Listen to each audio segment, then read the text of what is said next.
we know your position on that. Yeah.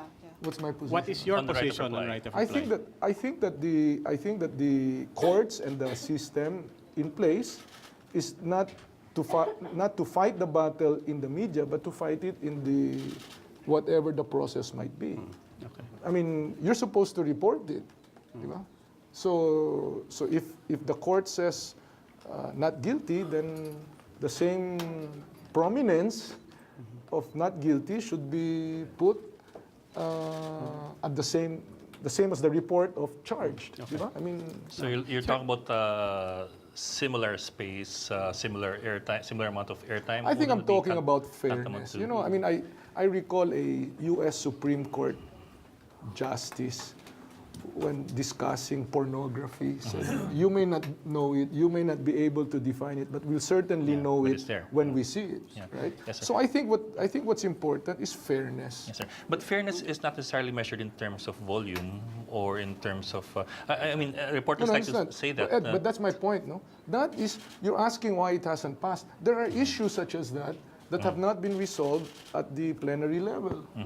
So, Yes, so sir. for I you understand, to sir. say, But, that's great. for a judgment to be made that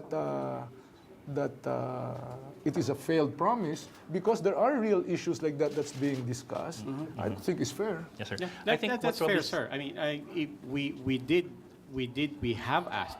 By the way, what's your position on right to reply? We're against it. We're against it. We're against it. Definitely. Yeah. Okay. So the point is, here's the president not pushing a piece of legislation to take into consideration your view of your being against right to reply. In other words, kung gusto lang ni presidente na ipasa ito to please you, papasa ito, pero may right of reply ito. Let me be clear, sir. Are you Is that what the blaming? president wants? Are you Yeah, blaming? yeah. Are you What blaming? is the right Are to you blaming reply? the No, media no, for no, not? no, and all of a excuse me. sudden a that's reason for no, not no, passing. Don't, Sir, don't put words in my mouth. Hold on. Don't put words in my mouth. What I'm saying is there are legitimate issues for why this thing has not passed. And sir, I'm not questioning that. Then In the same that's way fine. that nobody has said that building a highway is easy. My question is, if it comes to that there is no FOI law at the end of the 6-year term of the Daang Matuwid team,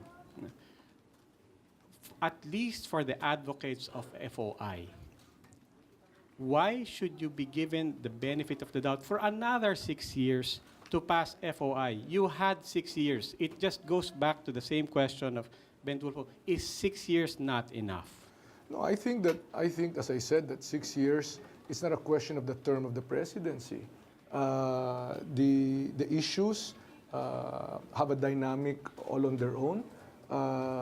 We are for transparency. I think that consistently across the board, we have pushed for transparency and we have pushed for good governance.